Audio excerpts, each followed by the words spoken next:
Boa noite, pessoal. Estamos aí hoje, dia 22/7/2020, 22 de julho, quarta-feira. Nós vamos bater um papo nesse episódio do Say Talks. Nós vamos bater um papo com o Sérgio Passos, que é o CTO da Take. A Take é a empresa desenvolvedora da plataforma Blip, que é uma plataforma para contatos inteligentes, para desenvolvimento de chatbots. E hoje nós vamos conversar sobre chatbots, que é grande tendência aí no mercado.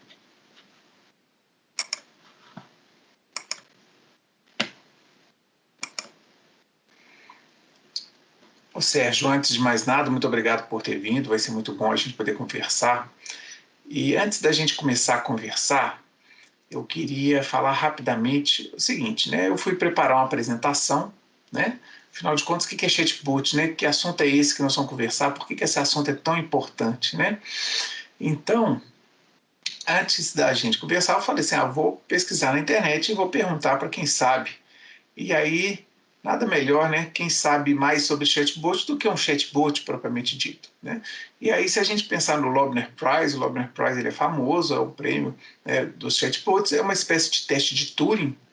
Não é exatamente um teste de Turing, né, pessoal? Porque no teste de Turing, os jurados não sabem que estão conversando com o computador, ou eles têm que adivinhar se estão conversando com o computador ou não. No caso do Loebner Prize, os jurados eles conversam com diversos chatbots e vão escolher aquele que tem um diálogo mais natural, o diálogo mais convincente.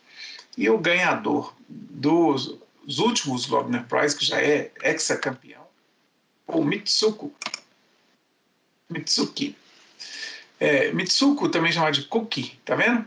Esse chatbot, é um chatbot de propósito geral, né, que foi ganhador dos últimos 5 anos, ele já foi 6 vezes ganhador, tá ok? Já tem aparecido em diversos jornais e tal.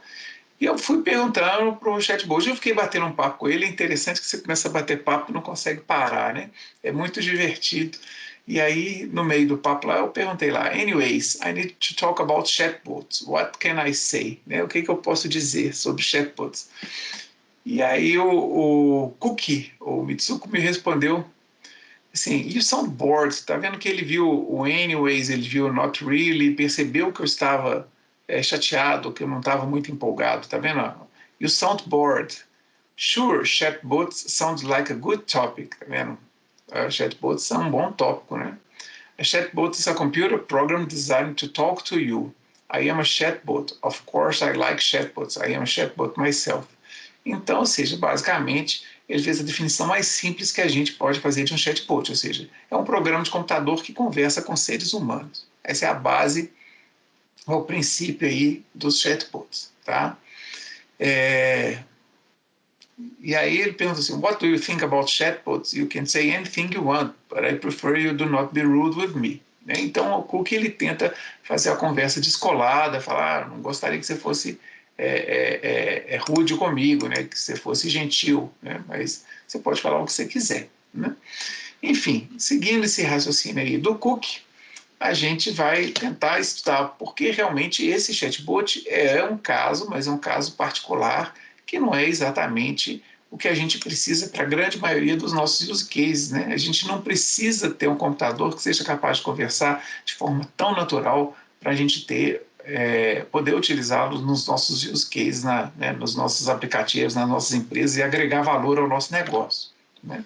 Só para vocês terem ideia, eu coloquei esse gráfico, é um gráfico que tem o link aí embaixo da Digital Marketing Community, tá vendo? É o indicador de 2018, mostrando os use cases mais previstos, digamos assim, né, em 2018. E se você for olhar, a maioria dos cases que as pessoas esperam utilizar chatbots, elas esperam que os chatbots estejam presentes, são para, olha lá, pequenas respostas de emergência. Então, você chegar no chatbot e resolver um problema rapidinho, você resolver uma reclamação, um problema, tá vendo? Um complaint, a parte de suporte, tá vendo? Você pegar respostas e explicações, tá vendo? Detailed answers and explanations, aí pode ser um chatbot educacional, pode ser um chatbot mentor, né? Ou um chatbot thesaurus, enfim, tá vendo? A te ajudar a encontrar um Customer Service Assistant, tá vendo? Humano, tá vendo? Então, ou seja, o chatbot te faria o roteamento, encaminharia você para o humano adequado que vai ser capaz de resolver seu problema. E aí diversas outras cases, eu não vou detalhar todos os cases não, mas se vocês forem ver, a grande maioria dos cases não requerem uma conversa, um diálogo muito natural. Então, a gente tem como agregar valor aos negócios utilizando cases de chatbots que são mais simples, que são mais diretos, que são de domínio específico. E aí, assim, a gente vai poder começar a nossa conversa. Ana, antes de começar a nossa conversa, vou mostrar só um último gráfico aqui para justificar a importância dessa nossa reunião, né? Esse bate-papo nosso. Olha por que ele é importante para nós aí, né? Esse aqui é um gráfico de projeção, a gente sempre tem que tomar muito cuidado com projeção, né? Mas, enfim, é um gráfico de projeção mostrando o mercado de chatbots nos diversos continentes, né? Então, veja bem, a gente estima, a gente está hoje aí em 2019, 2,6 bilhões de dólares esse mercado, e estima que em 5 anos nós vamos chegar a 9,4 bilhões. Talvez com essa pandemia esse número, inclusive, possa ficar mais acentuado, né? E aqui no Brasil, gente, olha que impressionante, tá vendo? A América Latina como um todo é nada. A gente tem praticamente a mesma participação que o Oriente Médio e África, tá vendo? Então, assim, realmente tem muito espaço para crescer, né? Então, tem muita coisa para a gente discutir aí, ver onde é que a gente pode utilizar esses chatbots aí para a gente poder trabalhar. E aí, já começando, mostrando aí essa história aí do chatbot, né, pentacampeão lá do Loebner Prize, eu pergunto para o Sérgio, na sua visão aí, você que está fazendo deploy de chatbot todo dia, né, o que você enxerga como chatbot? Quer dizer, a partir de que momento que a gente tem um chatbot agregando valor, seja no negócio, ou, né, na empresa, numa escola? Qual que é a visão sua aí do chatbot? Beleza, obrigado aí. Antes da gente começar, queria agradecer aí pelo convite, participar, falar com a comunidade da PUC. Muito obrigado aí, eu gosto muito de participar, eu como ex-aluno, né, eu tenho muito orgulho aí de fazer parte dessa comunidade também. Eu achei interessante o caso que você falou aí do prêmio, né? Um dos ganhadores, na verdade, a principal cabeça lá do projeto que ganhou é o Steve. Ele tem um sobrenome esquisito, Steve Wozniak, que negócio assim. Wozniak, eu não sei pronunciar o sobrenome dele. Mas ele teve no Brasil em 2018, no primeiro evento que a gente organizou aqui no Brasil sobre esse tema. Deixa eu até compartilhar aqui, eu até consegui recuperar uma fotozinha dele no palco ali falando. A gente tem um evento anual que a gente sempre fala sobre chatbots e sobre o mercado e como que essas coisas estão sendo utilizadas, né? E a gente fazia ele em BH, a primeira edição foi em BH e a segunda edição ela aconteceu em São Paulo. E nessa primeira edição de São Paulo, o Steve apresentou o caso dele, né? Não sei se dá para ver aqui no slide, mas até está falando Mitsuko Chatbot, né? Uhum. E ele tem uma empresa que chama Pandora Bots, né, que é o que ele derivou aí de todo o aprendizado que ele fala muito bem, né, que esse projeto dele é bom para ganhar o prêmio, mas ele não é um caso de aplicação no mercado, na indústria. Ele tem um objetivo completamente diferente. É igual só desenvolver uma conversa natural com a pessoa, né? Quase criando uma personalidade ali. Então, é bem diferente da aplicação prática quando a gente vai olhar para negócios mesmo, né? Para mercado. Então, a gente trabalha com chatbots já há bastante tempo. Eu costumo falar que a Take ela é uma veterana nesse mundo aí, talvez uma das primeiras empresas no mundo que começou a trabalhar com essa tecnologia, porque a gente começou a trabalhar com chatbot, na verdade, em 99, quando a gente fundou a empresa. A Take ela é uma empresa que, desde o princípio, ela já tinha no seu DNA a construção de serviços de software que utilizava a interface de mensagem para entregar algum valor para os usuários, né? A gente começou lá atrás, que foi até a razão do nosso primeiro boom aí de crescimento, com a venda de música para celular, conteúdo digital, principalmente música, na época ringtone. Hoje a turma nem sabe direito o que é ringtone, mas todo mundo, na verdade, deixa o celular no silencioso, mas é o famoso toque, né, para o celular. E a forma de você comprar esses toques nada mais é do que você compartilhando e você tendo uma conversa com uma pessoa, com um chatbot, desculpa, na verdade, através de mensagens. Na época, é através de SMS. Então, não existia esse nome, chatbot, né? Até a academia falava muito de chatterbot, né? Mas a gente não sabia direito o que era que a gente estava fazendo. Até que a gente foi descobrir o que a gente fazia em 2016, quando você falou, quando isso aí virou um boom no mercado. O Zuckerberg batizou isso de chatbot, né? Quando ele abriu a plataforma do Facebook para a construção desses sistemas automatizados. E isso ganhou muita velocidade com o uso da inteligência artificial, que era uma ferramenta que lá atrás, em 99, é óbvio que a gente não usava ainda, né? A gente construiu o software muito baseado no que o pessoal fala de regras, né? Eram regras pré-definidas que tentavam entender a intenção das pessoas por trás da mensagem a partir dessas regras pré-configuradas. Só que ele ganhou outro potencial quando a gente começou a usar a inteligência artificial e processamento de linguagem natural, né? A gente começou a compreender muito melhor as intenções das pessoas do que simplesmente com regra.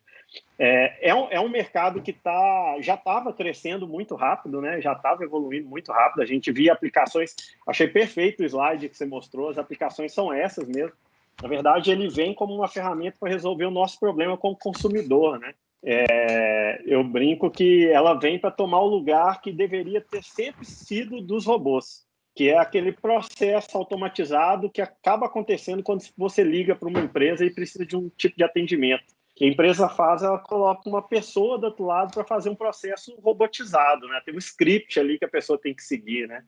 É um dos trabalhos que a gente acredita que vai ser completamente transformado, já está sendo transformado.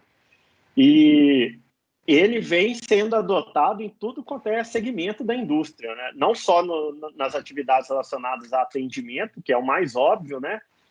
Disponibilizar esse atendimento 24/7, todos os dias da semana, todas as horas do dia, mas também a gente vê muitos casos de uso para venda, para relacionamento, engajamento, né? Durante a noite eu vou poder citar alguns casos, alguns exemplos também. E na Take a gente trabalha a ideia do chatbot, na verdade, do ponto de vista da experiência das pessoas, nem tanto do ponto de vista da tecnologia. Apesar da gente ser uma empresa de tecnologia, né, e do chatbot ser uma ferramenta de tecnologia, a gente gosta de olhar para isso do ponto de vista da experiência que a gente quer entregar para o consumidor. E como a experiência ela é mais do que a tecnologia, a gente resolveu dar um outro nome para essa oportunidade de negócio, que a gente acabou chamando de contato inteligente. Qual que é a ideia do contato inteligente? O contato inteligente é a possibilidade de você ter na agenda do seu celular, né, no meio dos seus contatos ali da agenda ou do WhatsApp, o número de telefone ou a conta oficial de uma empresa ou de uma marca com quem você vai começar a se relacionar da mesma forma que você se relacionava com uma pessoa antes, com seus amigos, seus familiares. Então, a gente entende que agora as marcas podem ter esse relacionamento próximo com as pessoas, né? Só que para esse relacionamento acontecer, tem que ser muito melhor do que a experiência nossa com o call center tradicional. A gente tem que trazer o que tem de bom ali no call center, mas a gente tem que deixar para trás tudo que é ruim da experiência do call center. Então, o chatbot ele vem muito ajudar nessa visão, porque é através do chatbot que a gente automatiza e dá escala para todas as boas experiências que a gente vê no call center. Então, a gente observa uma boa experiência no atendimento humano e, a partir do momento que a gente vê que essa é uma boa experiência, que ela merece ser automatizada, aí, assim, a gente usa a tecnologia e a gente dá escala para isso, né? A gente coloca isso para funcionar de uma forma muito mais rápida, de muitas vezes até mais personalizada do que era antes, né? Então, é uma ferramenta que dá escala, principalmente para grandes empresas, que para conseguir fazer isso dependeria de um exército de pessoas, que é o que acontece hoje, né? Então, um exército de pessoas que muitas das vezes estão lá fazendo trabalho robotizado, e quando você precisa de um atendimento mais personalizado, mais customizado, às vezes essas pessoas não estão preparadas para fazer isso, e acaba frustrando a gente como consumidor, né? Então, a ideia é que o chatbot ele resolva aqueles problemas mais simples para que as pessoas resolvam aqueles problemas mais complexos, né? A ideia não é substituir, é botar as duas coisas, as duas entidades aí para trabalharem juntas. Mas a gente está vendo um boom, e principalmente por conta da pandemia. A gente viu um movimento assim, super acelerado de empresas desde as pequenas para as gigantes, acelerando processos aí que a gente chama de digitalização, começando por essa etapa aí, que é a comunicação com as pessoas, e o chatbot sendo a principal ferramenta, né? E o WhatsApp hoje sendo o principal canal quando a gente fala disso também. É legal porque você falou de experiência, né? Uma convidada nossa aí, a Flávia, ela até comentou lá, o professor, ele é professor de HC também, né? Realmente, na pós-engenharia de software, da aula de interação humano-computador, mas a gente não vai ficar meia hora falando da gente, né? Mas, enfim, em HC, essa questão da experiência, né, para nós é fundamental, e eu tenho visto muitas pesquisas nessa área de chatbot, mostrando justamente, por exemplo, que pessoas, às vezes, preferem conversar com chatbot quando tem informação sensível, por exemplo, porque sabe que o chatbot não vai te julgar, você sabe que o chatbot ele é regido pelo regime de privacidade da empresa, ou seja, ele não vai para um botequim contar o caso de uma conversa que ele teve, né, à tarde, né, de um cliente que falou alguma coisa que ele achou engraçada, né? Então que já está surgindo essas pessoas que, para resolver questões profissionais, né, operacionais, né, de negócios, estão preferindo, em alguns casos, o chatbot, se ele funciona, né, direitinho, estão preferindo o chatbot. Sem contar o 24/7, né? Porque à noite você pode mandar uma mensagem para o chatbot sem estar preocupado se a pessoa deixou o celular no silencioso ou se vai acordar aquele vendedor, né? Que normalmente você vai deixar para mandar mensagem no dia seguinte com vergonha de atrapalhar a pessoa, né? E se é uma conta de empresa, isso não tem problema, né? E às vezes você consegue resolver na hora. A gente, até antes de você migrar, a gente tem um exemplo de um caso, desse primeiro caso que você falou, que é o tanto que as pessoas ficam mais confortáveis dependendo do assunto para falar com o robô, né? Que é super interessante. A gente tem um cliente que uma empresa que ela faz renegociação de dívida. E a experiência que ela teve quando ela automatizou foi super interessante, porque antes, quando o contato era humano, e a empresa entrava em contato com a pessoa, falando, olha, eu vi que você tem uma dívida, você comprou na loja tal, parcelou e tem dois meses que você não paga. Então, a sua dívida é tanta, eu estou com uma oferta aqui para parcelar esse pagamento para você, ter um desconto nos juros e tal. E, normalmente, as pessoas, quando estavam conversando com outros do outro lado, elas começavam a inventar desculpas, né? Ah, não, eu vou pagar sim, é porque eu esqueci, acabou, eu não planejei o boleto. Ou não, eu agendei o pagamento, não sei por que deu errado, tal. E elas não ficavam confortáveis, porque é uma fragilidade, né? A pessoa tá devendo, ela não quer se expor. Com o chatbot foi completamente diferente. As pessoas se abriram completamente para saber quais eram as opções, quando é que ela podia renegociar. Elas não tinham essa preocupação de ficar se justificando. Ela ia direto ao ponto que era um ponto bom para ela e bom para a empresa, que era achar um meio termo ali para conseguir regularizar a situação, né? Então, a gente vê muito isso. Tem um outro caso também que foi super interessante, que aí não é cliente nosso nem nada. A gente tem um grupo que é uma comunidade de pessoas que desenvolvem chatbots, chama Bots Brasil, é super ativa lá no Facebook. E tem um caso super famoso que foi um bot que foi criado para ajudar as meninas a relatarem casos de abuso sexual. E elas tinham muito de receio de falar isso com outras pessoas. E elas começaram a se abrir com o robô. A ideia não era dar publicidade nisso, era mais orientar o que ela deve fazer, ela perceber que não era culpa dela, né? E ela tomar consciência de se aquilo que aconteceu com ela era algo que ela deveria relatar mesmo. O engajamento foi sensacional, porque, de novo, as meninas ficavam muito mais confortáveis em falar, sabendo que não era uma pessoa do outro lado lendo a mensagem, era um robô, né? Então, tem casos, é interessante, tem casos que o robô, às vezes, ele dá mais liberdade para as pessoas, para se abrirem, né? O Daniel, ele está perguntando sobre custo, mas para a gente poder responder a dúvida dele de custo, primeiro a gente tem que discutir uma questão sobre plataforma, né? Isso era uma pergunta que, já entrando agora um pouco mais na parte mais técnica, que eu queria fazer para você, porque ele está falando lá, quanto custa um chatbot de perguntas frequentes? Só uma ordem de grandeza, por favor. Então, ele está querendo uma ordem de grandeza. Nós vamos chegar lá, Daniel, a gente vai discutir sobre isso. Fica aí até o final. Mas para a gente discutir sobre o chatbot de pergunta e resposta, a gente tem que entender um pouquinho da plataforma, né? Porque o chatbot, quando você pega qualquer cursinho desses básicos de YouTube, né? Que em geral é feito pelas próprias empresas para ensinar a usar as plataformas delas, né? Você vai aprender lá que você tem a entidade, né? Que você tem o intent, a intenção, e aí que você tem que mapear. E para fazer realmente pergunta e resposta, principalmente se for uma FAQ, esse modelinho, essa regrinha de bolo funciona bem, né? Você tem as intenções dos assuntos, né, as entidades, o que você quer falar de cada assunto, e coloca a pergunta, né, e as respostas prováveis, e a partir daí você conseguir criar um fluxo de diálogo que funciona bem. Né, a gente tem vários estudos até na área de educação, de fazer chatbot para tirar dúvida de conceito, para esse tipo de coisa, funciona muito bem, né? O problema é na hora que a pergunta, e aí, ainda nessa parte de experiência de usuário, quando a gente vai projetar um chatbot, uma das grandes regras é o seguinte: o usuário ele não tem que adivinhar o que o chatbot é capaz de responder, né? Então, ele não tem que ficar lá tentando digitar do jeito que o chatbot vai entender. Ou isso já tem que ser orientado, né? E aí tem vários casos de diálogo desse, inclusive um case super legal, até que você me mostrou aí da sua empresa, lá de aluguel de carro pelo chatbot, que é sensacional você conseguir seguir todo o processo de aluguel do carro, escolher o carro, né, quantos dias, a data, disponibilidade, local né, de retirada, local de devolução.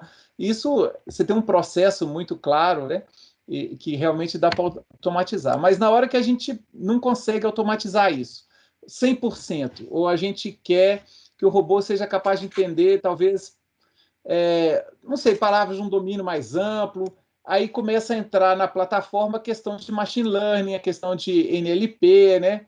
E aí, voltando um pouquinho na plataforma, eu coloquei a figurinha aqui só para o pessoal ter um pouquinho de ideia. Então, é uma das 1001 figuras que a gente encontra na internet, né? Mostrando que um tech stack básico, bem simplesinho, de como é que seria, né, um chatbot. E aí, é lógico que nesse stack aqui, além da parte de mensageria, a plataforma de mensageria, que vai impactar no custo, viu, Daniel? Por isso que eu falei que a gente precisa discutir a plataforma antes de falar custo, né? A plataforma de mensagem, aonde que vai ser trocada, faltou aqui o íconezinho do Teams, né? Porque a Azure agora, em Teams, está tudo, agora team-centered, né? E do WhatsApp, né? Do WhatsApp, pois é. Então, assim, vai depender da plataforma de mensagem que você vai utilizar, mas entra... Então, aqui, ó, o Bot Logic está um pouco relacionado com isso que eu acabei de falar, da Entity, né? Mas entra também a parte de processamento natural de linguagem, para você conseguir entender o que o usuário está falando sem você precisar, né, ficar cadastrando diversas opções, quando você quer realmente um domínio mais aberto, né, porque se o domínio é fechado, você pode colocar até múltipla escolha no chatbot, né, mas quando você quer um domínio mais aberto, né, e tem a parte de integração do que você quer fazer com as respostas do usuário, né, quer dizer, a ideia é que você tem que resolver o problema do consumidor, igual você falou, né. Então, você vai querer acessar... Tem um sócio meu que ele fala o seguinte, um bot que só recebe pergunta e manda resposta, ele é um bot de papo fiado. Você quer bater papo fiado, você conversa com um bot desse, mas normalmente não é isso que você quer, né?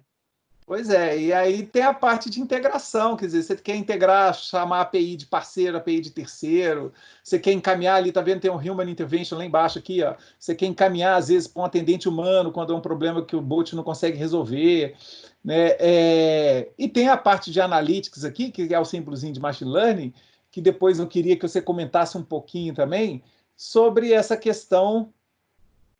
mas aí a gente discute isso mais para frente um pouquinho, sobre essa questão se é possível a gente usar esse Analytics para gerar regras, vamos supor, identificar comportamentos, gerar regras e tentar utilizar alguma análise preditiva assim, do que o usuário vai querer e o bot começar não só responder o usuário, mas propor soluções para o usuário, né? Mas antes, vamos conversar primeiro. Explica para nós aí, ó, até para o Daniel entender, e eu acho que metade do pessoal que está nesse talk, nesse bate-papo aqui, quer saber de preço, todo mundo quer começar a usar o bot, mas todo mundo está preocupado com o preço, né? Que tipo de plataforma, que tipo de infraestrutura que a gente precisa para começar, mas não é só para começar, mas para realmente fazer um negócio que traz valor de verdade, né? Que não seja só brincadeira de garagem.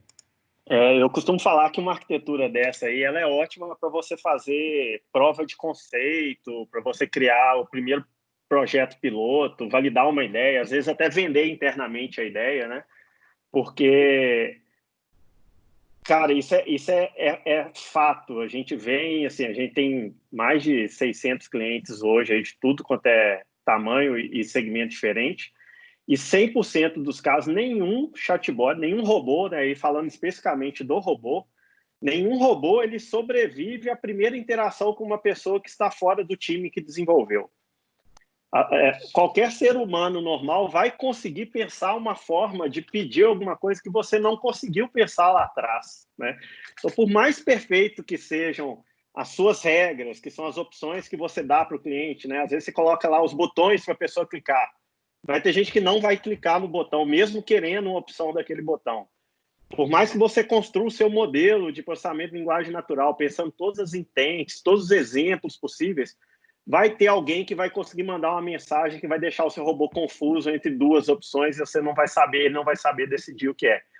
Então, o mais importante de uma plataforma, na hora que ela vai te ajudar a construir o chatbot, o contato inteligente que a gente fala, ela tem que ajudar a fazer esse processo de evolução contínua. Ela tem que ser uma ferramenta que vai te ajudar não a só construir a primeira versão é importante, só que o importante é que ela te ajude a fazer isso o mais rápido possível, gastando o menos possível de dinheiro e de tempo, né? Então, se acelerar essa entrada, porque você só vai começar a aprender e a fazer o seu contato ali ficar mais inteligente a partir do momento que você entender as interações das pessoas com ele, entender o que elas realmente querem e qual que é a forma delas pedirem aquilo que elas querem, né? Então, se você faz, foi um erro que eu posso até confessar, a gente lá atrás também cometeu esse erro em vários projetos. Às vezes a gente fazia no modelo cascata, né? Pô, especifica um robô, fica 6 meses construindo, pega aquela base de FAQ da empresa gigante, pega aquele histórico todo do call center, constrói o robô, você fala, pô, agora meu filho está perfeito, ao invés de nascer com 1 ano, ele nasceu com 8 anos, né? A inteligência artificial tem isso, né? Ela tem que ir aprendendo, mas ele não começou com 1, está com 8, vou botar ele na frente do meu cliente. Cara, é vergonha na certa e você tem que estar aberto a passar vergonha. O importante é, na hora que o seu robô falha, você ter um processo, uma ferramenta que te ajude da próxima vez que ele receber um cenário parecido, ele conseguir se sair bem, né? E você conseguir aprimorar ali a inteligência dele. Então, assim, a gente divide muito bem os projetos, primeiro na fase de construção, que é essa primeira etapa, a gente tenta fazer ela o mais rápido possível.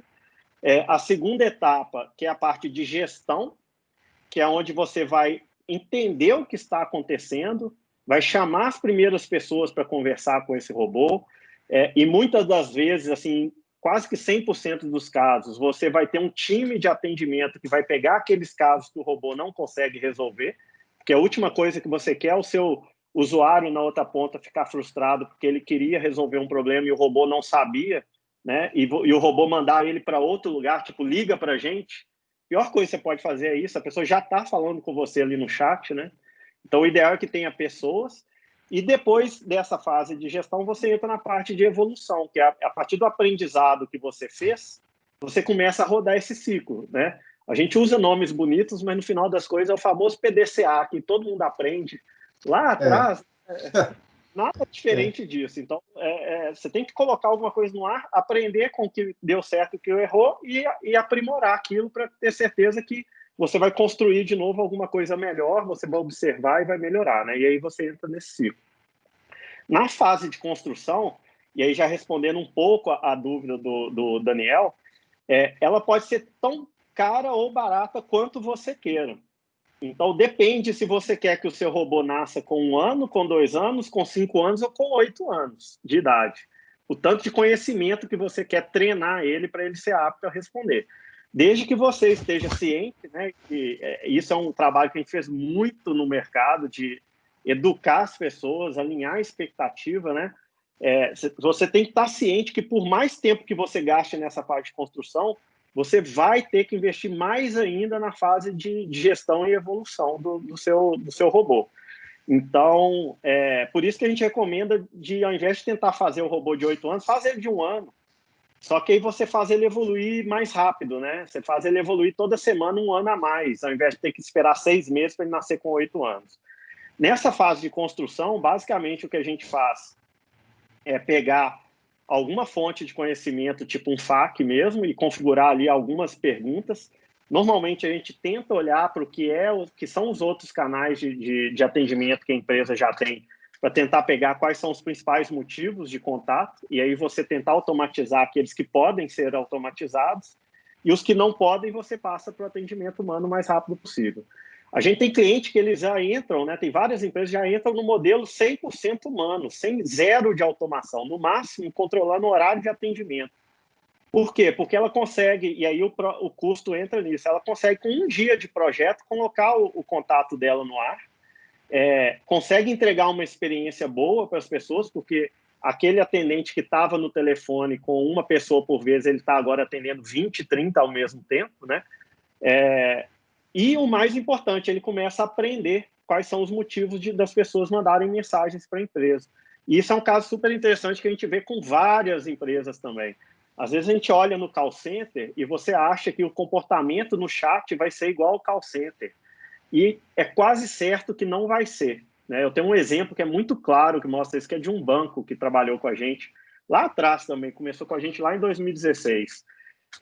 Eles olharam para o call center e viram lá que o principal motivo de contato no call center por conta de cartão de crédito era a solicitação de bloqueio e segunda via do cartão, porque a pessoa perdia ou era assaltada e ela precisava bloquear o cartão e pedir uma segunda via.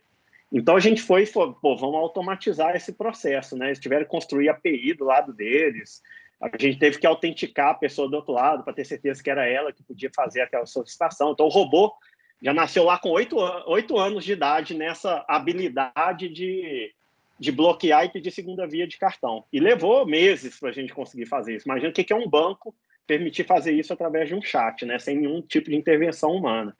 E aí colocamos um projeto no ar. O que aconteceu quando a gente colocou essa criança de 8 anos no ar para responder principalmente sobre isso? As pessoas não queriam perguntar sobre isso. A maior parte das pessoas estavam perguntando quanto tempo ia levar para o primeiro cartão de crédito que ela teve aprovado chegar na casa dela. E aí a gente foi tentar entender, poxa, por que esse comportamento é tão diferente do comportamento do call center? E aí a gente viu que se a pessoa tivesse que ligar para o call center, passar por uma URA, cair no atendente só para perguntar se ia chegar o cartão hoje ou amanhã, ela não ia fazer isso, ela ia fazer isso uma vez por semana. Mas como a gente tinha colocado essa opção para ela no chat, que ela podia pegar só o celular dela, mandar uma mensagem, botar do lado e esperar uma resposta, ela fazia isso 2, 3 vezes por dia. Então, era muito melhor essa criança de 8 anos ter nascido com 1 ano respondendo só quanto tempo leva para entregar o cartão, porque eu não preciso de muita segurança, não preciso de nada, não estou expondo nenhuma informação privilegiada ou pessoal daquele cliente, né? Então eu faria muito mais rápido do que gastar 6 meses para entregar algo que não agrega valor para o cliente. O cliente, para aquilo, ele já estava satisfeito com o contato do call center, ele não precisava daquilo lá porque não acontecia frequente. Aquilo era coisa... Você perdeu o seu cartão e ter que bloquear, é uma coisa que não acontece o tempo todo. Então a gente faz muito isso, muito cliente opta por essa parte. Automatiza pouco e aquele framework que você mostrou para a fase de construção é perfeito, tirando aquela parte de machine learning, né? Então, ali talvez a gente acrescentaria só a parte de regras, né? Porque muita coisa você consegue perceber qual que é a intenção do cliente, sem precisar mexer ainda com inteligência artificial, né? Muitos aplicativos têm esse recurso de botões, né? De menu, que a pessoa já clica. Então, se a pessoa clicou lá em cartão de crédito, já sei que a intenção dela é falar sobre cartão de crédito. Não preciso pegar aquele texto e mandar para um motor cognitivo, né? Mas aí, se a regra não resolve, a gente cai na inteligência artificial.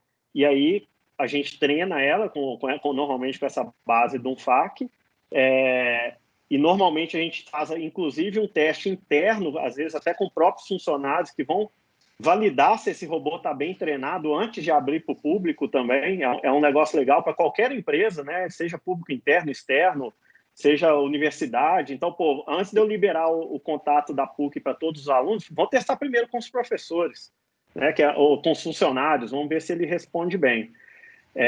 E aí, se esse robô não responde, você sempre tem um back-office ali, né? Uma válvula de escape, que é ter um time de atendimento que vai estar pegando aquilo que não está sendo respondido e vai gerar insumo para você depois melhorar a automação também. Então, normalmente, a plataforma, quando a gente olha de construção, você tem várias plataformas que ajudam nessa etapa de construção. Algumas mais voltadas para desenvolvedor. Então, o Google tem uma solução super bacana, a IBM tem uma solução legal, e aí já falando de custo, você consegue fazer isso de forma gratuita, né? Lógico que você tem um investimento da pessoa que vai fazer o desenvolvimento lá na ponta, né? Mas em termos de ferramenta, você consegue fazer soluções gratuitas. A solução da Take tem uma versão gratuita que você consegue fazer isso também. Só que, como eu falei, quando você percebe que o problema é maior, não é só a construção, e aí você precisa ter a gestão daquilo e você precisa ter os processos de evoluir, você percebe que essas ferramentas, elas não te ajudam muito. Então, você começa a precisar trazer ferramentas de fora. Então, você precisa trazer uma ferramenta de análise de conversa, que muitas das vezes vai usar machine learning. Você precisa trazer uma ferramenta de atendimento humano, porque às vezes você começa com 1, 2 pessoas, daqui a pouco você tem 20, 30 pessoas, você tem que organizar o trabalho dessa turma.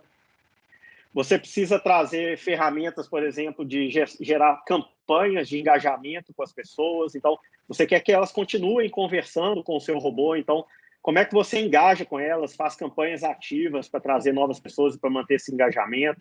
Então, tem várias ferramentas que você tem que pegar e adicionar nessa ferramenta de construção, né, para poder te ajudar a entender e a melhorar a experiência.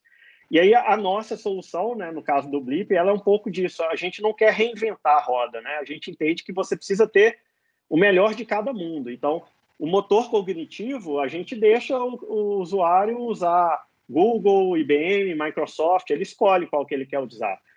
Análise de conversa, você pode usar a solução do Google ou de várias outras empresas que também fazem isso. Atendimento humano, a mesma coisa, equipes de atendimento. Então, a gente, na verdade, não é uma ferramenta que concorre. Por isso que eu falo sem medo nenhum de... O Google tem uma ótima solução, a IBM tem uma ótima solução, a Microsoft tem. Então, são tão boas que a gente integra elas na nossa. E a gente permite a pessoa experimentar e usar o que ela acha que atende melhor no cenário dela. Mas é bem complexo. Então, assim, uma solução pode custar o investimento de um desenvolvedor em um dia ou de uma equipe muito grande de 6 meses. Depende. Isso para colocar no ar, né? Mas depois que coloca no ar, a ideia é que isso não seja um projeto, seja um produto vivo, né? E a empresa ela tem que continuar investindo, né? A pessoa, a organização que está fazendo aquilo, ela tem que continuar investindo na evolução constante do produto. Continuando nessa questão aí da tecnologia, vou pegar um exemplo aqui. A Microsoft fazia mal propaganda do Azure com aquele Academia, né, que é um programa de treinamento de IA para todos, assim, tentando visar pessoas leigas que não sejam da computação, sabe?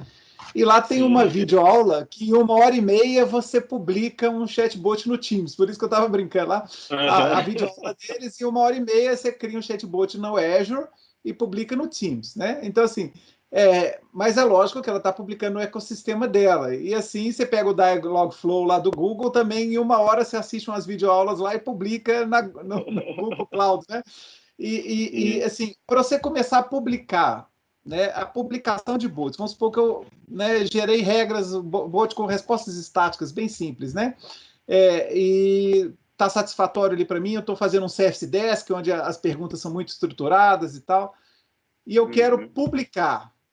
Qual que é a facilidade que a gente tem de conector para eu conectar com o WhatsApp, com o Facebook, com o Teams, a partir dessas plataformas, dando o exemplo da Blip ou de outras plataformas, ou isso é difícil, você tem que sair procurando plugin, você tem que entrar no Stack Overflow, como é que é para poder você publicar o seu bot nas diversas plataformas, um bot só em vários lugares, né?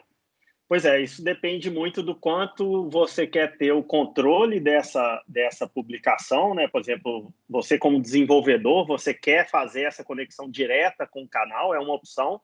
Então, a princípio, você não precisa de uma plataforma, né? Nada impede você de construir um chatbot em PHP e colocar ele para funcionar no Facebook Messenger. Você não precisa de uma plataforma intermediária onde você vai construir. É óbvio que você não vai fazer isso em 1 hora, né? A ideia da plataforma é que ela acelere esse desenvolvimento, entregando várias coisas prontas, né? Então, assim, se você for fazer esse trabalho na mão mesmo, você vai ter que ter um investimento primeiro de entender qual é a API que cada aplicativo desse utiliza, né? Então, disponibilizar um robô no Facebook Messenger é completamente diferente de disponibilizar no WhatsApp, que é completamente diferente de disponibilizar no Telegram, que é ainda mais diferente de se disponibilizar no seu website, por exemplo, onde você vai ter que construir a janelinha de chat e fazer tudo, né? Então, as plataformas, quando a gente fala do ponto de vista de canal, elas entram muito nisso. O primeiro objetivo de uma plataforma é tentar deixar esse desenvolvimento agnóstico ao canal, transparente para o canal. Então, de forma que você construa uma experiência só de conversa e você só plugue, né? Seja um plug and play no canal. E aí tem canais onde isso realmente é um plug and play, né?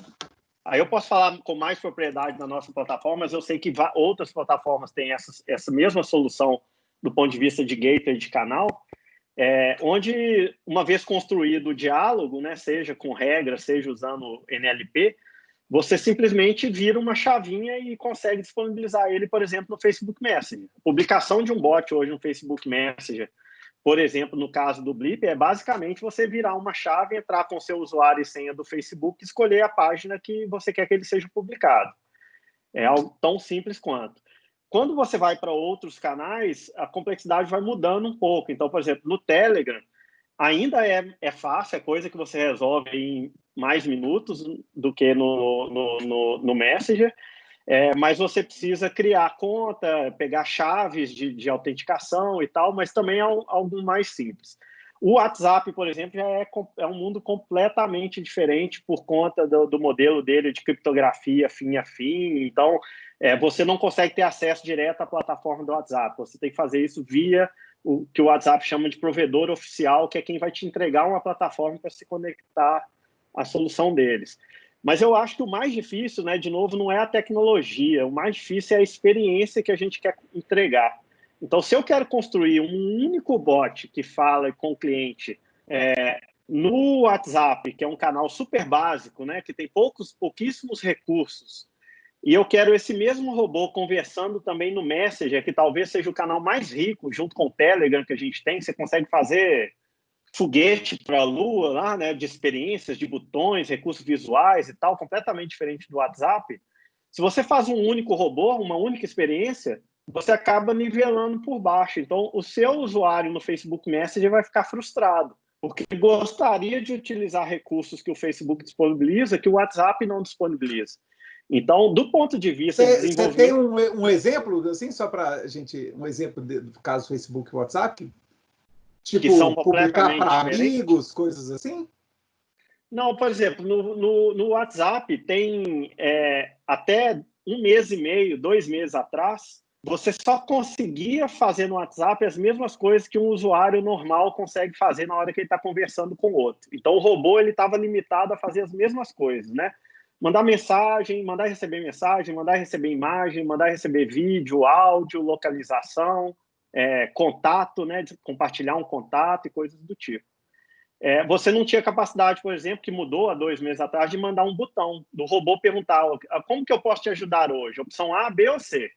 Que aumenta a simplicidade do uso, né? Você quer da disciplina, né? Pô, é completamente diferente você perguntar e pedir para a pessoa escrever ou você dar um botão para ela clicar no botão, né? A chance dela acertar é muito maior. Então, é um recurso muito mais bacana. No Messenger, você tem o botão, só que no WhatsApp você tem a limitação, você consegue mandar 3 botões só em cada mensagem. No Facebook, você consegue mandar 11 botões. O Facebook tem um conceito de menu. Você consegue fazer scroll em várias opções, com imagem, usando formatação de texto, ícone, um monte de coisa, quase que como uma interface de um aplicativo no meio da conversa. Então, você está tendo uma conversa, chegou num ponto que é mais difícil a pessoa explicar, é mais fácil ela clicar do que ela explicar, o bot ele quase que se transforma num app.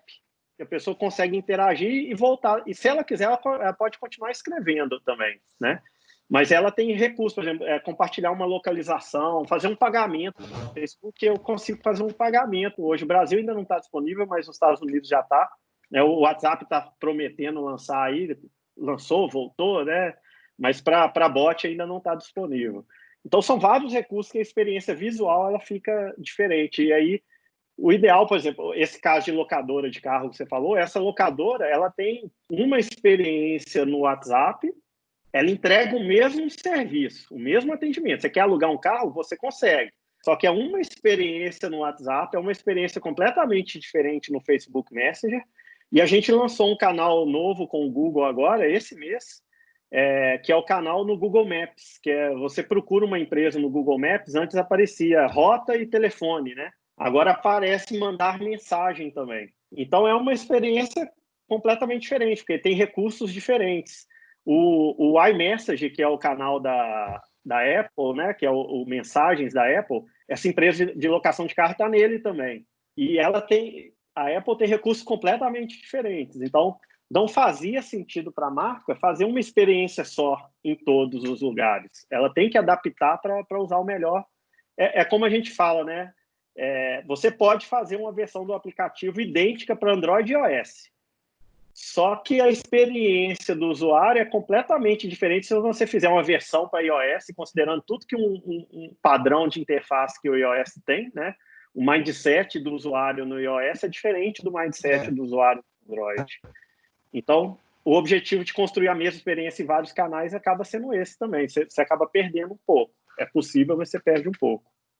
Para a gente terminar essa questão aí da parte da mensagem, que o Daniel fez outra pergunta sobre isso, perguntando se sempre é necessário a gente passar por um parceiro para conectar no WhatsApp. É sempre necessário?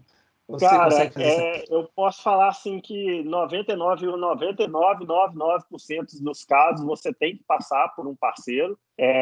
Primeiro, por estratégia do WhatsApp. O WhatsApp é uma empresa relativamente pequena para o porte e para a abrangência que eles têm, né, para a quantidade de usuários que eles têm. Então, eles não têm braço hoje para atender toda a empresa no mundo que quiser ter uma integração direta com eles. Então, como forma de escalar a plataforma deles, eles preferiram fechar com um número de parceiros, deve estar girando aí na faixa de 50, 60 no mundo, e esses parceiros são responsáveis por integrar os clientes, os usuários na plataforma. Algumas pouquíssimas empresas do porte o maior banco do Brasil, a maior empresa de telecomunicações do Brasil, essas empresas elas conseguem ter um contrato direto, porque elas vão trazer um volume muito maior, ou elas vão ter já um relacionamento completamente diferente com o Facebook, que é o pai do WhatsApp ali, né, que é a dona do WhatsApp. Então, mas assim, eu posso afirmar que mesmo nesses casos, para o WhatsApp, o caminho preferencial é via parceiro. Então, ele sempre reluta em permitir isso. E, na verdade, a gente está vendo até alguns casos contrários. Clientes que tinham acesso direto e eles estão migrando agora para trabalhar com algum tipo de parceiro. Entendi. Está até na página do WhatsApp, tá? Eles explicam isso lá também. Entendi. Aqui, eu até ia compartilhar a tela aqui, mas vou só falar, é um último gráfico que eu tinha separado, do chatbots.org, de 2018 também, falando das principais reclamações e pontos de dor dos consumidores, né, dos clientes, né? E o que interessa do gráfico é simplesmente que o maior ponto de dor lá, que é 59%, falava o seguinte, ó, quando o bot me transfere para um agente humano, o agente me pede para repetir toda a informação que eu já tinha dado para o assistente virtual. Quer dizer, esse parece ser, pelo menos até 2018, o problema de transferência de contexto, né?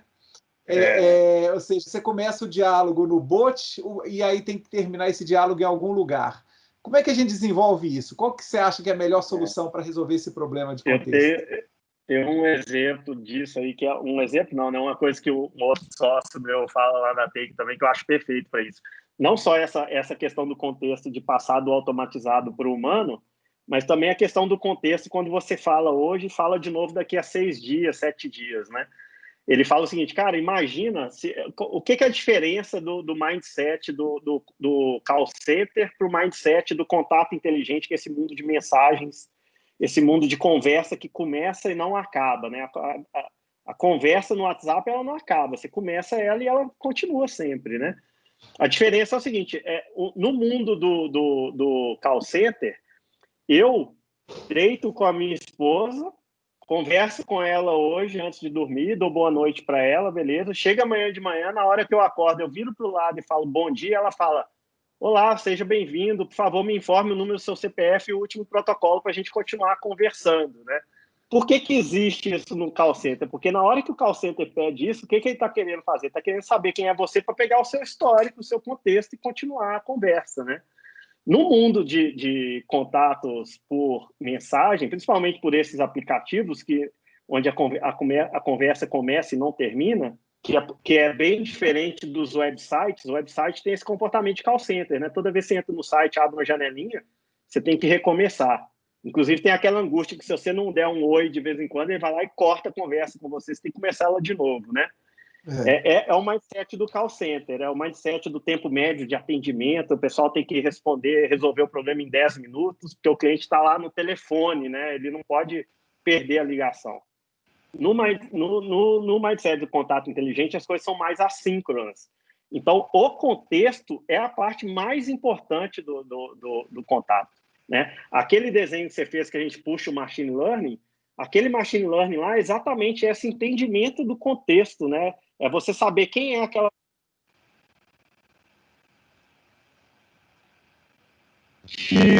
para poder falar... Tô no mudo? Não, tá me ouvindo? Não, estou ouvindo, né? Deu uma falhada aqui, mas agora ficou bom de novo. Pode falar. Espera só um minutinho, que eu acho que é meu fone aqui que desconectou. Ah, tá. Não, mas seu áudio ficou bom de novo. Tinha dado uma falhada realmente, mas já tá bom de novo. Esses fones, eu falo que eles não foram feitos para durar 8, 10 horas de trabalho, não.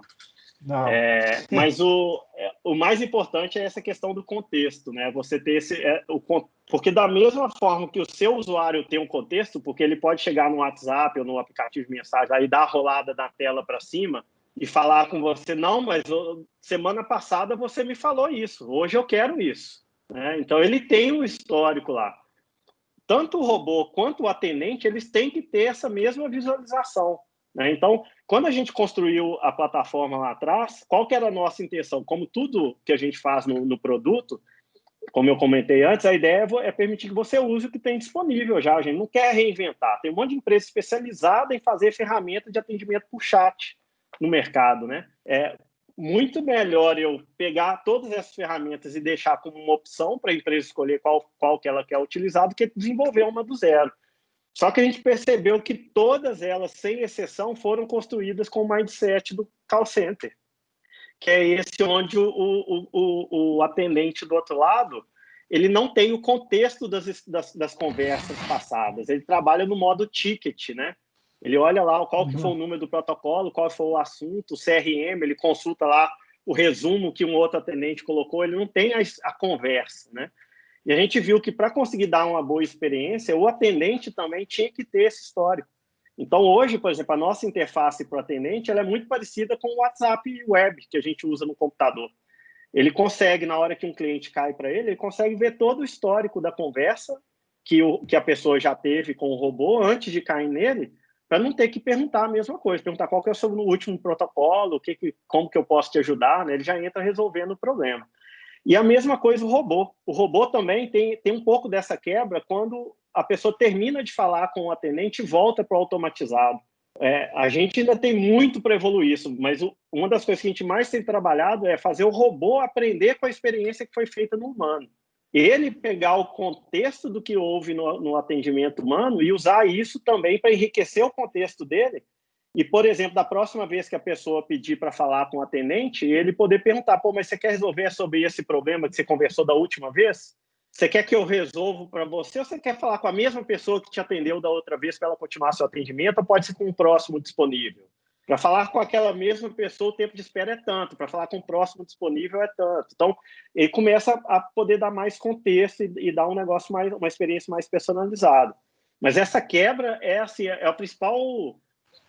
discurso nosso de falar por que o chatbot, o projeto ele tem que ser completamente diferente nesses canais de mensagens do que era nesse canal na web, esse atendimento na web. Por que essas soluções que foram construídas para a web não funcionam bem para esse mundo de messaging que a gente fala, que é esse mundo desses aplicativos. Entendi. Então, assim... Para você, essa questão do contexto, a melhor forma de armazenar isso seria na forma de diálogo mesmo, e não criar um banco de dados específico para isso, então. Você manter o diálogo. A gente tem uma visão de que o próximo CRM das empresas vai ser um CRM conversacional. Vai ser um CRM que, ao invés de ter campos estruturados, a gente vai conseguir tirar insights sobre o cliente a partir das conversas. E para mim, um exemplo muito claro disso, de novo, toda hora eu cito minha esposa, mas é o meu exemplo mais próximo. Imagina, por exemplo, que eu esqueça o meu celular desbloqueado com o WhatsApp aberto na minha mesa, no escritório. Qualquer pessoa que pegar o meu celular, pegar minha conversa com a minha esposa, rolar para trás, ver o histórico, tudo que a gente conversou, ele vai saber exatamente como é que é o meu relacionamento com ela. Vai saber quais são as minhas preferências, a dela, a tal ponto que vai saber até como eu falo e como ela conversa, a ponto dela conseguir continuar a conversa com a minha esposa não saber que não sou eu. Dado o conhecimento que você consegue tirar desse histórico, dessas mensagens, né? A gente acredita que a tecnologia está caminhando para chegar num ponto onde a gente vai conseguir fazer isso com software. Eu vou conseguir criar o que a gente chama de memória. Não é um banco de dados de mensagens, né?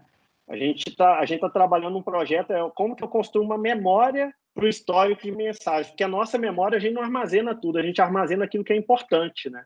Então, como é que eu seleciono o que é importante e o que não é? A gente está tentando criar algo nesse sentido, que é onde a gente acha que vai estar o ouro mesmo, né? O ouro da empresa não é automatizar, não é responder rápido, é conhecer melhor o cliente. Se a gente conseguir, através dessa ferramenta, fazer com que a empresa conheça melhor o cliente, a gente deixa de ser uma ferramenta de redução de custo e passa a ser uma ferramenta de geração de receita, né? A gente agrega muito mais. A nossa proposta de valor muda completamente. Uma curiosidade que eu tenho, porque tem um case interessante, porque você falou de smart contracts, eu acho que tem tudo a ver com esse conceito de smart contracts, de você ter um relacionamento com a empresa a partir desse bot, a partir de agora, né? Você manter um relacionamento, né, longevo, né, com a empresa e poder conversar e ter esse controle. Próximo, né? Agradável, é uma coisa chata, né? Para ter esse relacionamento, quer dizer, quando a gente tem um relacionamento, os dois lados podem começar a conversa, né?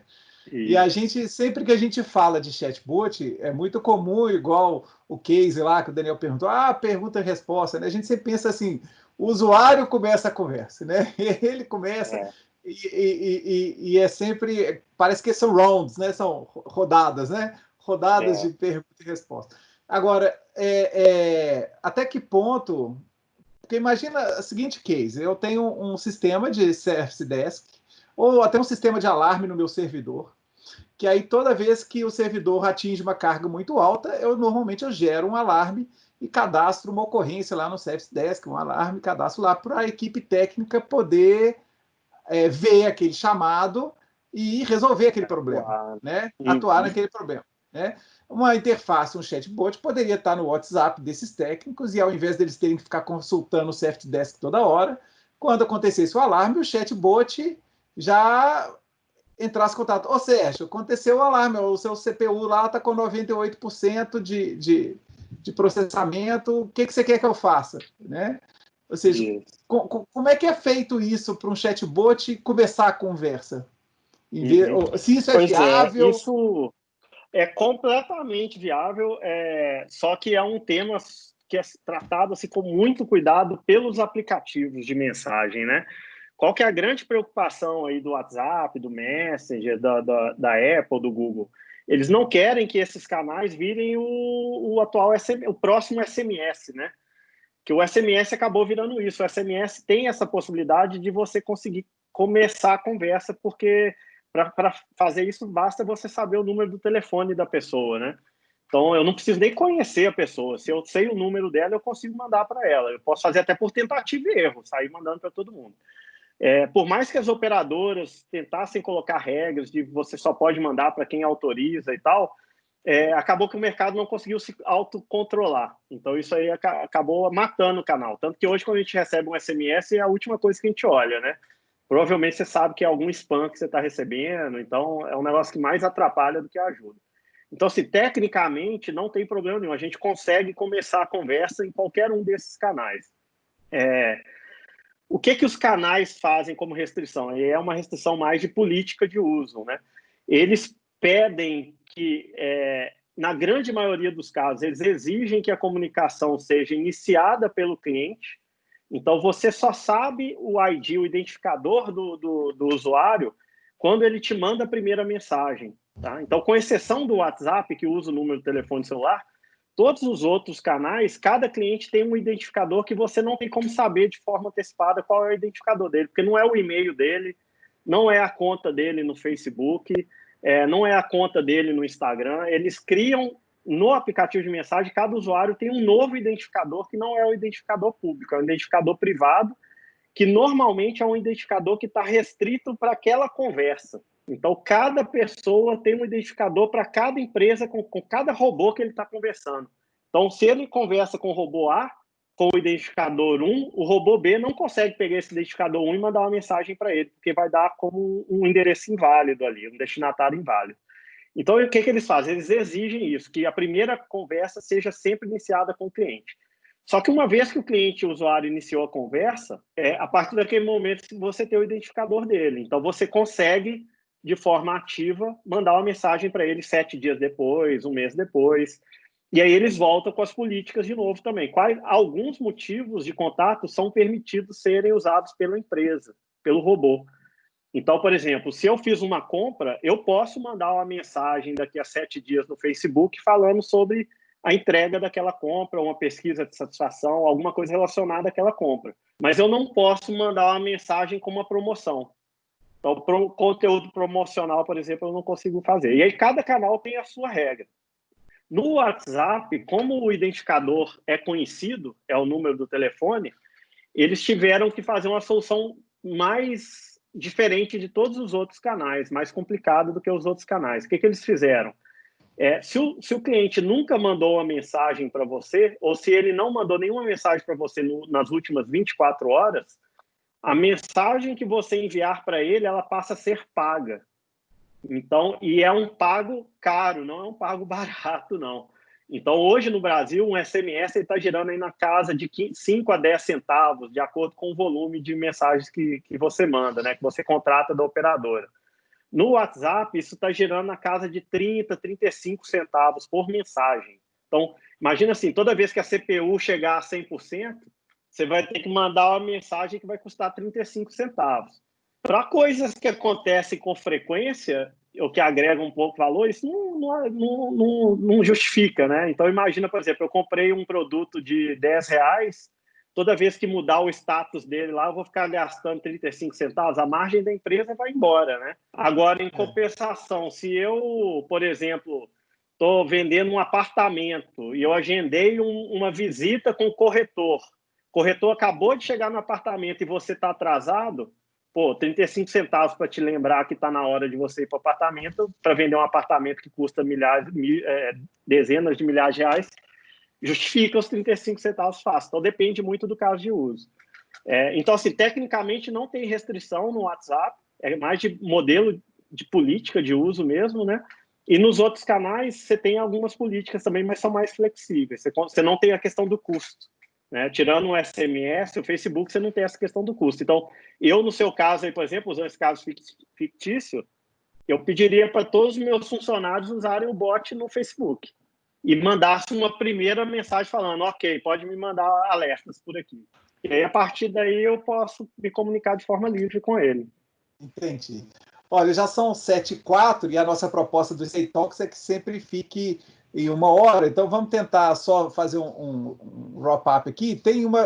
Eu vou juntar duas perguntas em uma, né? Tem uma pergunta aqui, qual que é geralmente a composição de uma equipe que atende um cliente da Take? São mais pessoas de TI ou são de outras áreas? Né? E vou juntar com mais uma pergunta / comentário aqui do Henrique sobre essa questão aí que você acabou de falar, desses diversas mensagens, isso encarece a manutenção, né?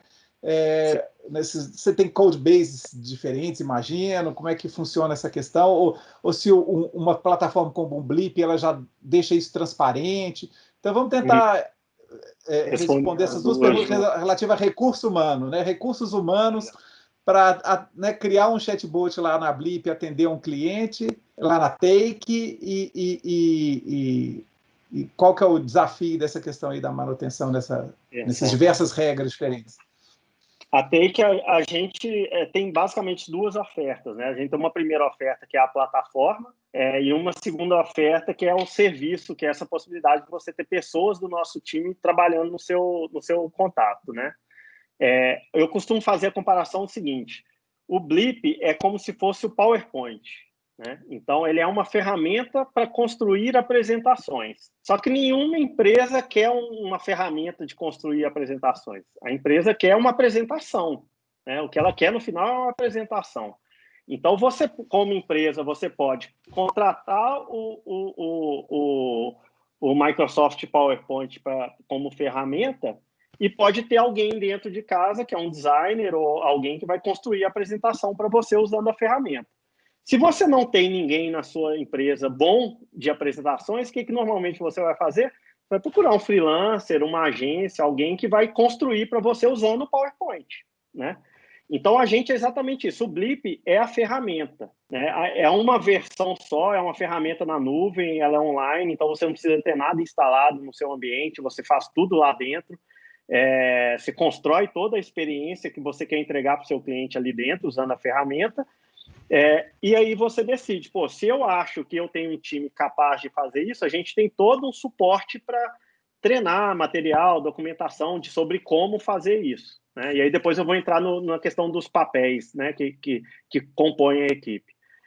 Mas se agora você olha para dentro de casa e fala, olha, eu não tenho todas as habilidades necessárias, eu preciso de alguém para fazer para mim, você pode contratar a Take ou qualquer outra empresa no mercado que use a ferramenta também. A gente tem clientes muito grandes, inclusive, que contratam a Take só como ferramenta, que o time que constrói é um outro terceiro, é uma empresa de consultoria que já trabalha com eles, uma fábrica de software, né? Então a gente tem, inclusive, vários parceiros que trabalham com a gente nesse modelo também.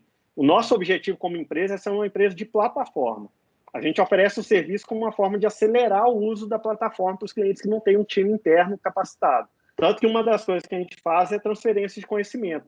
Às vezes a empresa não tem o time pronto, o nosso time entra construindo as primeiras versões e, em paralelo, treinando o time do cliente para que ele, em algum momento, ele assuma aquilo e possa seguir a vida sozinho. O que normalmente é esse time, né? Esse time também pode ser tão grande ou pequeno quanto a empresa queira. A gente tem empresas que começam com projetos super simples, num modelo onde você tem basicamente uma pessoa de produto, uma pessoa de design de conversas, né? Mas no final das contas é um design que vai pensar na experiência, a pessoa de produto pensando muito do ponto de vista da empresa, o objetivo de negócio da empresa, o design pensando do ponto de vista do usuário e um desenvolvedor, que é a pessoa que vai operar a ferramenta, vai fazer as integrações, vai conhecer um pouquinho de inteligência artificial, então já vai quebrar um galho ali na construção do NLP também. Só que à medida que o projeto ganha importância, você começa a ter que especializar essas pessoas, né? Então, quando a gente vai nas empresas mais maduras que a gente atende, normalmente um time ele tem, além da pessoa de produto, da pessoa de design, do time de desenvolvedores lá, né, das pessoas que desenvolvem. Ela tem também pessoas que ficam por conta de construir o modelo de NLP e aprimorar, né, de construir as intents e olhar como melhorar a performance do motor cognitivo. Tem pessoas que ficam por conta de fazer análise de dados, olhar para todo o volume de mensagens, tudo que aconteceu lá dentro e tirar insights que vão melhorar a experiência do cliente. E tem uma outra pessoa que mais com foco no objetivo de negócio mesmo, que ela vai estar olhando do ponto de vista de metas da empresa com aquele projeto. Se era vender, quanto que eu estou vendendo, o que eu preciso fazer para vender mais, né? Ela vai estar lá mais como uma pessoa de negócio. Então, é como se fosse uma startup, né? Você tem o CTO, você tem o CEO, você tem a pessoa de marketing, que é o design, você tem a pessoa de dados, você tem um financeiro, um CFO. Então, é um time que pode ser tão completo. Então, a gente tem empresas, por exemplo, hoje tem times de 20, 30 pessoas lá na Take trabalhando exclusivamente para eles. Outros que têm um time de 2, 3 pessoas também que conseguem resolver o problema, principalmente quando o projeto é mais simples. Por isso que falar de custo também é difícil. Mas, então, em termos de custo de manutenção, se você tem um projeto simples que, em teoria, não evolui muito, por exemplo, que você tem uma árvore de diálogo lá, de pergunta e resposta muito fixa, muito estática, a princípio você não teria custo de manutenção nenhum, né? A própria plataforma já se vira quando surge versão nova do WhatsApp, versão nova do Facebook, ela já atualiza os conectores, não teria problema, né, para esse tipo de coisa. A experiência, né, que a gente tem é que esses casos são mais comuns quando o público é interno, mas mesmo assim eles são raros, porque No início você quer que seja só isso, mas a pessoa do outro lado que está usando, ela vai forçar para que seja um pouquinho mais do que só isso. E aí acaba criando a necessidade de evolução. Mas normalmente CS10 que é um ambiente mais controlado, né? Normalmente 90% dos problemas ou é senha ou é impressora. Então você consegue resolver de forma muito rápida e muito fácil com a automação, né? Quem é de TI sabe que 90% de qualquer CS10 se for é senha e impressora. Então, e é uma coisa que o pessoal que fica no CS10 fica pé da vida de ter que resolver, né? Eu tô quase criando um chatbot desse para minha mãe, para quando ela me liga falando que, olha, eu não fiz nada e parou de imprimir. Para finalizar, agora, teve uma pergunta sobre isso, foi do Daniel também, né? De novo, o Daniel participou. Muito obrigado, viu, Daniel? A ideia era essa mesmo, de participar do talk, é um bate-papo. Mas ele perguntou sobre o NLU. Quer dizer, NLU a gente já tinha conversado aqui, já é meio claro que a Blip ela não tem, ela é aberta e compatível para você utilizar, se você quiser, o NLU da Google, do Azure, da Alexa, da Amazon, né? Enfim, o Watson lá, Discovery, né? Que é o Natural A Language gente Understanding. entende o seguinte, isso é uma briga de gente muito grande, então não faz sentido eu tentar construir alguma coisa melhor do que o Google, melhor do que a Amazon, melhor que Microsoft e IBM. Então, mas a gente tem um projeto, sim, de construir um NLU próprio, inclusive a PUC é uma parceira nesse projeto, a gente tem alguns alunos aí de graduação ajudando a gente com bolsas que a gente tem com a PUC, de construir um NLU, mas não um NLU genérico como são desses grandes players aí, né? A gente quer construir NLUs que são específicos, primeiro, para o português, porque a gente provavelmente é a empresa hoje que tem o maior histórico de mensagens em português sendo trocadas nesse tipo de canal. E segundo, para verticais específicas. Então, hoje, por exemplo, a gente atende as 3 das 4 grandes marcas de automotivas do Brasil. Então, eu tenho como construir um NLU que vai ser muito mais assertivo na hora de entender intenções relacionadas à manutenção de carro do que provavelmente a IBM vai conseguir fazer com o português. Então, a gente está começando a dar uns passos assim. Eu não quero concorrer, porque eu não quero ter uma solução genérica, mas a ideia é que para algumas verticais específicas e para o português, a gente tem algumas coisas sendo feitas aqui no Brasil melhor do que está sendo feito lá fora. Entendi. Ô Sérgio, muito obrigado. Eu acho que está na hora de a gente fechar, senão vou acabar atrapalhando a sua vida também. Eu acho que nós cumprimos o objetivo aqui. Bom demais. Foi muito legal o papo, cara. Foi bom demais. O papo, eu demorei uns 5 minutinhos para gravar, mas está gravado. Depois vai ficar disponível lá no site do Say Talks. Mas foi bom demais essa parceria da PUC com a Take. Vai ser, se Deus quiser, vai render fruto para danar. A plataforma é boa, o bot está aí para dominar toda essa parte de interação corporativa com o cliente, né? Eu acho que vai ser bom. Agradecer todo mundo que veio, todo mundo que participou, muita gente entrando e saindo. Depois vou olhar as estatísticas aqui para ver o total quantos que participaram, mas foi ótimo. Então, obrigado. Tá? Espero contar com você, Hugo. Eu que agradeço, cara. E estamos à disposição, se quiser marcar outros aí, às vezes outros formatos, outras pessoas da Take. Tem gente muito mais interessante do que eu para falar lá. A própria Flávia aí que comentou, eu tenho quase certeza que é a Flávia lá da Take. Ela tem muito conhecimento para compartilhar e estamos abertos, cara. A parceria com a PUC para a gente, ela só cresce. Desde na ponta lá no ensino, como você está começando aí com a gente, mas até na área de pesquisa também, a gente tem umas experiências muito legais com a universidade. Vamos fazer isso crescer. Tá ótimo, então. Obrigado, viu? Valeu, um abração para você. Abraço. Até mais, pessoal, gente. Boa noite. Boa noite. Pessoal, boa noite. Muito obrigado por ter vindo. Vou encerrar a gravação aqui agora. E aí, precisando qualquer coisa, pode mandar e-mail, hugo@pucminas, vou colocar aqui no chat para quem quiser mandar e-mail, mandar sugestão, mandar dica, quiser pergunta, né? A gente está sempre à disposição, tá bom? Um abraço a todos aí, muito obrigado. Tchau. Obrigado, um abraço.